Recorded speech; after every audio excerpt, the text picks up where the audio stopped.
Hey everyone, my name is Liron, and I'm going to be presenting the talk about PCPs and instance compression from a cryptographic lens. This was a joint work together with Rothblum from the Technion. So let's begin by talking about what the cryptographic lens means.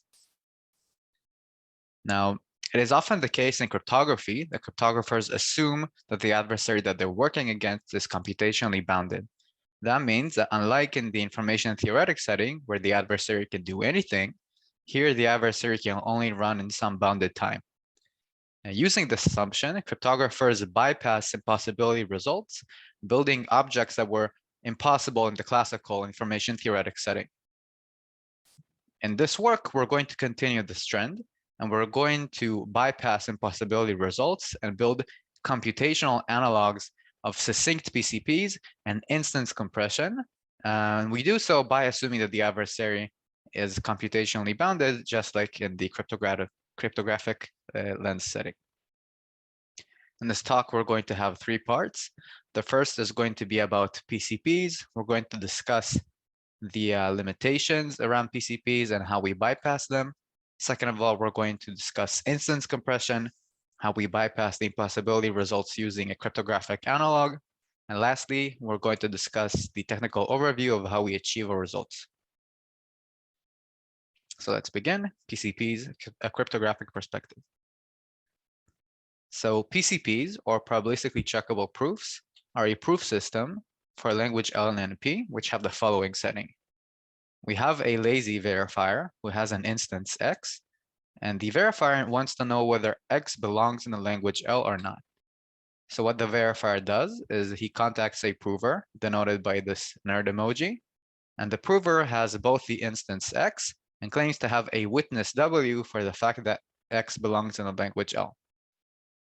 The prover computes a PCP proof, which he then grants the verifier oracle access to. And this proof is very long and the verifier is very lazy. So instead of reading the entire proof, the verifier only queries pi at a few indices I1 to IQ. And using the results of its queries, it decides whether to accept or reject. So the requirements for PCPs are the following. First of all, we have completeness, which states that if X belongs in the language L, then when interacting with the honest prover, there exists a proof, the proof written by this prover, which makes the verifier accept. The second requirement is soundness, which is the complementary requirement, which states that if X doesn't belong to L, then when interacting with a malicious prover, denoted by this devil emoji, but not just any malicious prover, this prover can be almighty, all-knowing, all-powerful, can compute whatever it wants. Then for whichever proof this terrible prover writes, pi star, the verifier rejects with non-negligible probability. So when we learn about PCPs, we all hear that PCPs have polynomial overhead. So what you might assume this means is that the length of the proof pi is polynomial in the length of the witness W. But that's not actually the case, because for all known PCP constructions, length of the proof is polynomial both in the length of the witness, but also in the length of the instance, which can be much, much longer. And here's the running example you should be thinking of. For the language SAT, you can have instances which are very long compared to their witnesses. So the length of the assignment is polylogarithmic in the length of the formula. Thus, you have very short witnesses, but very long instances. And ideally, we'd like there to be succinct PCPs for SAT, in which the length of the proof is polynomial in the length of the witness instead of the much, much longer instance. So the existence of such PCPs was an open question until 2011, in which Fornow and Santhanam show that these succinct PCPs for SAT simply cannot exist unless the polynomial hierarchy collapses. So it seems that we're in an impasse. We simply cannot build these PCPs under standard computational assumptions, but perhaps we can build something that is very close to being a succinct PCP. And here the cryptographic perspective comes into play. Kalai-Raz defined back in 2009 a cryptographic analog of a PCP called a PCA, or a probabilistically checkable argument, which is basically going to be a computationally sound PCP.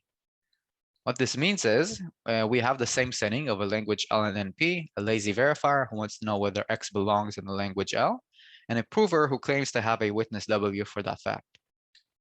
Now we also have a common random string, or a CRS for short, which is basically a random string known to both parties sampled before the protocol begins. So what the prover does is he writes a proof pi, a PCA proof, based on the input instance, the witness, and the CRS, and he grants the verifier oracle access to this proof pi. And the verifier then chooses indices I1 to IQ and reads pi at these specific indices and chooses whether to accept or reject accordingly. The requirements for PCAs are similar to what we had before. First of all, we have completeness, which states that if X belongs in the language L, then for every choice of CRS, there exists a proof written by this honest prover, which makes the verifier accept. And second of all, the slightly different computational soundness requirement states that if X does not belong to the language L, then when interacting with a bounded malicious prover, now this prover doesn't have scary lightning bolts, meaning that it's computationally bounded, with high probability over the choice of the CRS, for whichever proof pi star this computationally bounded prover writes, the verifier rejects with high probability. So the interesting question now is whether there exists succinct PCAs for SAT. We saw that succinct PCPs cannot exist, so maybe PCAs might exist. And actually, Kalairaz answered this question back in 2009 in the positive. They said that assuming crypto, such succinct PCAs for SAT do exist, but they have two major caveats. The first is that this PCA construction is designated verifier, meaning that only the specific verifier which generated the CRS and therefore has some kind of trapdoor, secret trapdoor to the CRS can verify the proof. And no one else can verify the proof. And this is in contrast to PCPs, in which everyone can verify a PCP proof. And the second caveat is the fact that their PCA construction has super constant query complexity. It's actually polyalgorithmic, which isn't bad, but it's not quite as good as PCPs, in which we have constant query complexity, which is the best we could hope for. And in this work, actually, we get rid of both of these caveats. And we do so in Theorem 1. And Theorem 1 states the following. Assume sub-exponential LWE, a standard cryptographic assumption. Then for every bundled depth NP relation, there exist publicly verifiable constant query succinct PCAs. So in other words, we build PCAs for a very large subset of NP relations while eliminating both of these caveats. First of all, our PCA construction is publicly verifiable, meaning that everyone can verify the construction, not just the specific verifier with a trapdoor. And second of all, it has constant query complexity, just like with PCPs. And also it is succinct, just like we wanted before. So the proofs are very short, everyone can verify them in a constant number of queries and so on. An important application of PCPs is in the field of hardness of approximation. PCPs have been shown to be equivalent to many fundamental results in this field. But it would be interesting to know whether this latter notion of a PCA can still help us prove interesting results in hardness of approximation. In our paper, we actually show that this is the case. We use PCAs for a proof sketch for in reproving known hardness of approximation results. Specifically, we use constant query, publicly verifiable PCAs to show that search maxsat is hard to approximate. Now, a natural question is whether we can use PCAs to show new hardness of approximation results for which PCPs wouldn't suffice. So for example, can we use this very short notion of a succinct PCA to show new hardness of approximation results? We'll leave this open question for future work. So let's move on to the second point in our agenda on instance compression. Instance compression, defined by Harnik and al. Back in 2010, is the following notion. Say we have a long instance X with a short witness W. Once again, think of SAT with very short assignments. So an instance compression scheme is a polytime computable function F, which maps the instance X into a shorter instance X prime. it compresses the instance x into x prime, where the length of x prime is polynomial in the length of w. The second requirement for instance compression is that it actually preserves correctness. So not only did we compress x into something that is comparable to the length of the witness, w, we also maintain that there exists a witness w prime for x prime if and only if there exists a witness w for x. So instance compression allows us to shrink instances down to witness length while maintaining a notion of correctness. An interesting application of instance compression, again provided by Harnik-Noor, is OR instance compression, in which the setting is slightly different. Instead of having one long instance, say we have k many instances x1 to xk, and in this case, an OR instance compression function as a polytime computable function f, which maps these k instances into a single instance x prime, such that the following holds. First of all, the length of x prime is polynomial in the maximal length of xi, but also polylogarithmic in the length of k, meaning that you can freely increase the number of instances k without having a drastic effect on the length of x prime. Basically, we compress k many instances and an unbounded number of instances down to a single instance without having much of an impact on its length. And second of all, x prime is true if and only if there exists an index I such that xi is true. This is why it's called OR instance compression. And here's a visual example for this fact. Say we have instances x1 to xk, all green, all true. We map them using this function f into x prime, which is also true, hence also green. If only one of these instances is true, f still maps it into a true instance. So only one green on the left, one green on the right. And lastly, if all of these are false, all of them are red, we map them into a single instance x prime, which is again going to be false. There are many more applications of instance compression provided by Harnik and al. The first and most natural application is storage. Say you have a bunch of instances which are very long and you want to solve them, but you're too lazy to solve them now. What you might want to do is apply some instance compression function and make them shorter and store them until you're ready to solve them later. Second of all, we have kernelization, which is basically another way of saying pre-processing.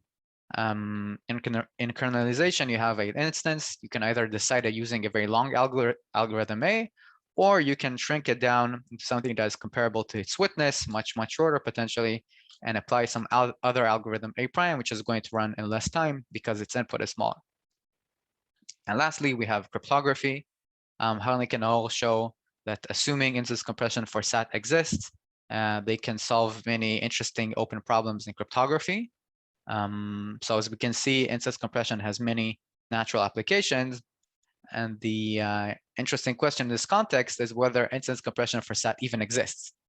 And unfortunately, Fornow Santanum once again answered this question in the negative in 2011. In the same paper as before, they showed that assuming the polynomial hierarchy doesn't collapse, there cannot be instance compression for SAT, which is unfortunate. But maybe we could get something that is very close to instance compression by using cryptography. And here we have the notion of computational instance compression, which we define, which is the following. Say you have an instance X and a witness W. Again, the witness is much shorter. And it's a computational instance compression function, or a CAC, is a polytime computable function F, which maps the instance X into another instance X prime, which again, X prime is going to be comparable to the length of W, such that, first of all, if X is true, then X prime is true, just like we've had before. Second of all, if X is false, then it is intractable to find a witness W prime for X prime. Note that it says intractable, not impossible. There might exist a witness W prime for X prime even for false X's. We only require that finding one such witness W prime is intractable. And lastly, we also require that there be a polytime computable function G, which allows you to map a witness W for X into a witness W prime for X prime. And this basically allows you to, while shrinking X down to X prime, prove that you know a witness W for X by revealing the witness W prime for X prime. So in this sense, computational instance compression does allow you to shrink long instances into short ones while maintaining a computational notion of soundness. We show in theorem 2 that assuming the same crypto as before, we can get computational instance compression, or CICs, for many natural NP relations. So assume once again sub-exponential LWE. Then we show that for every bounded depth NP relation, there exists a CIC to SAT. So once again, we allow CICs for a very large subset of NP. And note that the choice of target language being SAT is arbitrary. You can replace it with your favorite natural NP relation, and it will actually work. So the proof of this theorem relies heavily on theorem 1, on the PCA result, and actually follows the template shown by Forno-Santanum for showing that succinct PCPs imply instance compression. We show that succinct PCAs imply computational instance compression. So here's an interesting application of CICs that we call OR-CICs. Just like OR instance compression before, it allows us to shrink k instances x1 to xk into a single instance x prime, and allows us to transform any of their witnesses wi into a witness w prime for x prime using this function g. Once again, if only one of these instances is true, you can transform its witness w2 into a witness w prime. And lastly, if all of these instances are false, then the output instance x prime might be true, but it is intractable to find a witness w prime for x prime, even though one such witness might exist. Great, so let's move on to the last part of our agenda, the technical overview. So as a reminder, theorem 1 states the following: assume sub-exponential LWE. Then for every bounded depth NP relation, there exist publicly verifiable constant query succinct PCAs. We show this by using succinct non-interactive arguments, or SNARGs, which are a proof system for P. We actually used the SNARG construction of JKKZ from 2020 because it has a nice holographic property, which we'll discuss in just a second. But we should know that there is also a competing SNARG construction by CJJ from 2021, which is not clear if it has the holographic property, but if it can be shown to be holographic, we can actually use it in our construction and to improve it in 2 ways. First of all, we could eliminate the sub-exponential LWE requirement. We will only need LWE, which is a lighter assumption and therefore better. And second of all, if we could use CJJ, we can also get PCAs for all of NP and not just a large subset of NP relations, which would be better. But for now, we use JKKZ, as we'll see in just a second. So let's begin. So what are SNARGs? SNARGs are a proof system for P. So we have a language L and P. And once again, we have a common random string, a CRS. And in the setting, we have a verifier who again wants to know whether X belongs in the language L, but this verifier isn't quite as lazy. He's no longer a sloth. He's willing to read the entire proof sent by the prover as long as it's short, succinct in this case. So what the prover does is he computes a SNARG proof pi, and he sends pi over to the verifier, where the length of pi is polylogarithmic in the length of X, therefore succinct. The verifier reads the entirety of the proof pi, the entirety of X and the CRS, and then decides whether to accept or reject. So JKKC showed that assuming sub-exponential LWE, there exist publicly verifiable SNARGs for all of NC, which we're going to be using in the following way. Here's our first attempt for the PCA construction using the SNARG. We're going to have the prover basically compute a SNARG proof for the fact that X and W belong in the language RL. As a reminder, RL is a language in P, and therefore has a SNARG, which means that the prover can compute that X and W are correct and belong in the language. But since the verifier is lazy in this setting and doesn't want to read all of pi1, the prover will also attach a proof pi2 for the fact that had the verifier read all of x, w, and pi1, it would have accepted, meaning that pi2 proves that the SNARG verifier accepts x, w, and pi1. And the prover, basically what he does, he sends a proof pi, or an oracle to the proof pi, which contains w, the witness, pi1, the SNARG proof, and pi2, the proof showing that had the verifier read the SNARG, it would have accepted. The verifier will then query this and decide whether to accept or reject. And on the surface, this seems to be working, but there is a problem with the proof length that as we'll discuss in just a second. So the proof length in the setting is at least the length of the proof pi2, right? Because pi contains pi2. But the length of pi2 is proportional to the SNARG verifier runtime, because pi2 proves that the SNARG verifier accepted. But the SNARG verifier has to read all of its input x, because it is a regular computational machine. So therefore, the length of pi2 is at least the length of x, which means that the length of pi isn't polylogarithmically dependent on x, it is polynomially dependent on x, which is bad and not succinct as we'd like. So we're sad for now. In order to solve this problem, we actually need a SNARG verifier for the relation RL, which is sublinear in the length of x, the explicit input.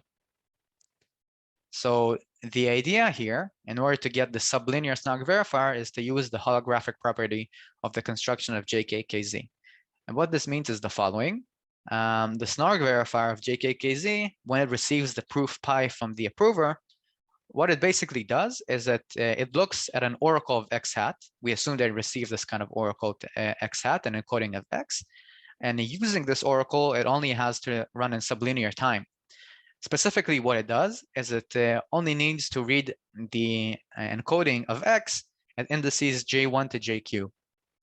And once it's read this oracle at these indices, it can decide whether to accept or reject. Now, this composing a proof over this computation won't make it succinct, because at the very least, you need to describe the oracle, which means that the length of pi2 will once again depend polynomially on the length of x. So instead, what we do is we use cryptography to compress this oracle to x hat. Specifically, in our sublinear SNARG verifier construction, we replace x hat with a commitment to this oracle x hat. So we assume that the SNARG verifier receives in advance a commitment to the oracle that it wants to read. So maybe it pre-processed it, or maybe someone else gave it the commitment.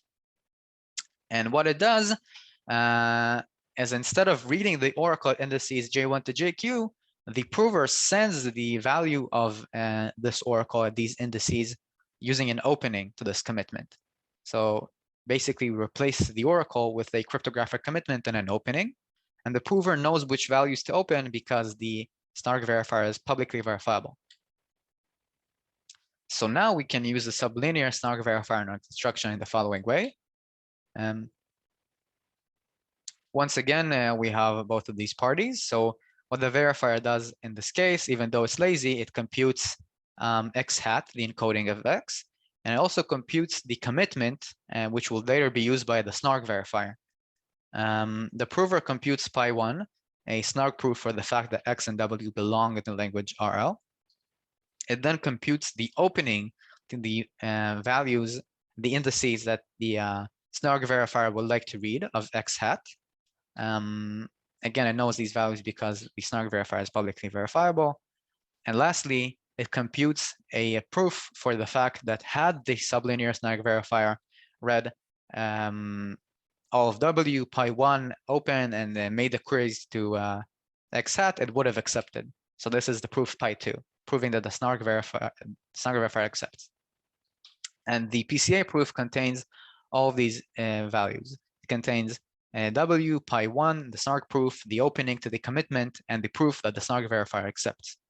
The PCA verifier simulates the SNARG, performs the queries over the proof pi2, and decides whether to accept or reject. And this actually does provide for a a sound, and a succinct PCA construction as we'd like, thus completing the proof of theorem 1. So in conclusion, and in this talk, we showed a couple of things. We assume standard crypto, and we showed that for a very large subset of NP relations, it holds that, first of all, there exists succinct, publicly verifiable, constant query PCAs, which can be used to show, say, some notions of hardness of approximation. And second of all, we show that there exist computational instance compression schemes, which can be used, for example, when building or computational instance compression schemes. So thank you for listening, and I hope you enjoyed the talk.